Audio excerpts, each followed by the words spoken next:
जानिए हर सच की कहानी दिनेश ठक्कर की जुबान आपके अपने नेशनल न्यूज इंडिया पर। तो जमानत को लेकर सुप्रीम कोर्ट से एवं गुजरात हाई कोर्ट से आ रही है एक खबर। तो पहले बात करेंगे सुप्रीम कोर्ट की। सुप्रीम कोर्ट में संत आसाराम जी बापू की ओर से मेडिकल ग्राउंड पर अंतरिम जमानत की एक याचिका दायर हुई थी कि संत आसाराम जी बापू का स्वास्थ्य खराब है, उन्हें इलाज उपचार के लिए माननीय सुप्रीम कोर्ट उन्हें अंतरिम जमानत प्रदान करे।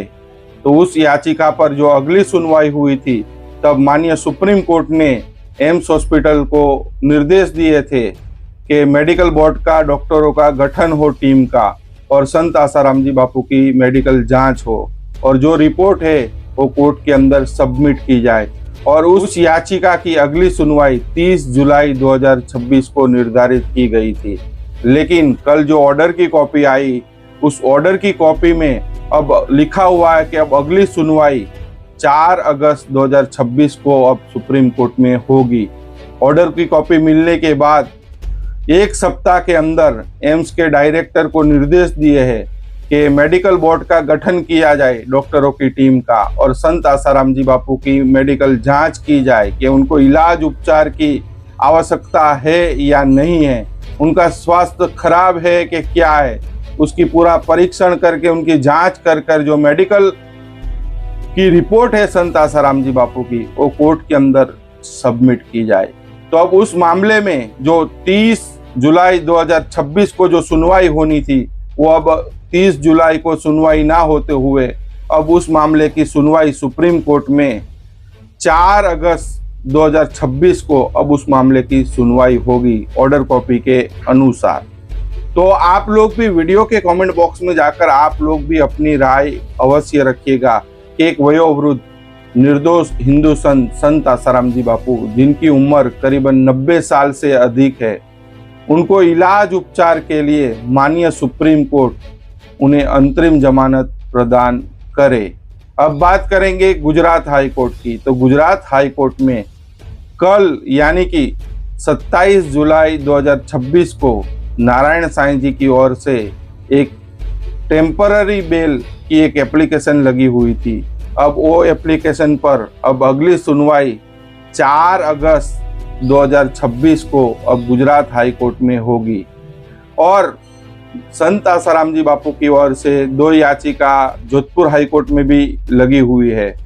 उस याचिका पर संत आसाराम जी बापू की ओर से मांग की गई थी कि संत आसाराम जी बापू को 20 दिन की पैरोल दी जाए, और दूसरी एक याचिका लगी हुई थी कि संत आसाराम जी बापू को ओपन जेल यानी कि खुली जेल में रहने की अनुमति दी जाए। तो दोनों याचिकाओं पर जोधपुर हाई कोर्ट में 3 अगस्त 2026 को अब अगली सुनवाई होगी, और 4 अगस्त 2026 को सुप्रीम कोर्ट में संत आसाराम जी बापू की मेडिकल ग्राउंड पर अंतरिम जमानत पर सुनवाई होगी। और इधर गुजरात हाई कोर्ट में नारायण साईं जी की ओर से टेम्पररी बेल की जो याचिका गुजरात हाई कोर्ट में लगाई गई है, उस पर भी 4 अगस्त 2026 को उस मामले में सुनवाई होगी। जो भी कोर्ट के द्वारा जो भी निर्णय आएगा वो आप लोगों को हम वीडियो के मार्फत से बताएंगे।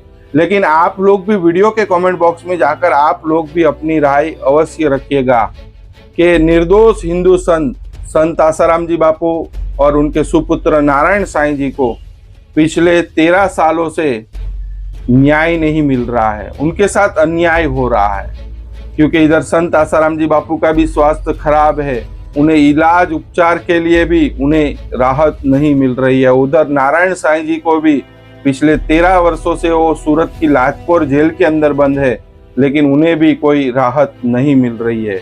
तो इधर हम माननीय सुप्रीम कोर्ट से भी यही आशा अपेक्षा रखेंगे, और गुजरात हाई कोर्ट से भी यही आशा अपेक्षा रखेंगे कि संत आसाराम जी बापू को और उनके सुपुत्र नारायण साईं जी को कोर्ट के द्वारा राहत दी जाए। क्योंकि इन 13 सालों के अंदर बड़े बड़े अपराधियों को राहत मिली, जमानत मिली, सब कुछ मिला, लेकिन संत आसाराम जी बापू और नारायण साईं जी को कोई भी राहत नहीं मिली। क्या उन्हें हिंदू संत होने के कारण इतना अन्याय और इतना अत्याचार क्या उनको सहना पड़ रहा है क्या? तो आप लोग भी वीडियो के कमेंट बॉक्स में जाकर आप लोग भी अपनी राय अवश्य रखिएगा। और माननीय सुप्रीम कोर्ट और माननीय गुजरात हाई कोर्ट से निवेदन भी यही है कि संतों के साथ न्याय होना चाहिए और संतों को राहत मिलनी चाहिए।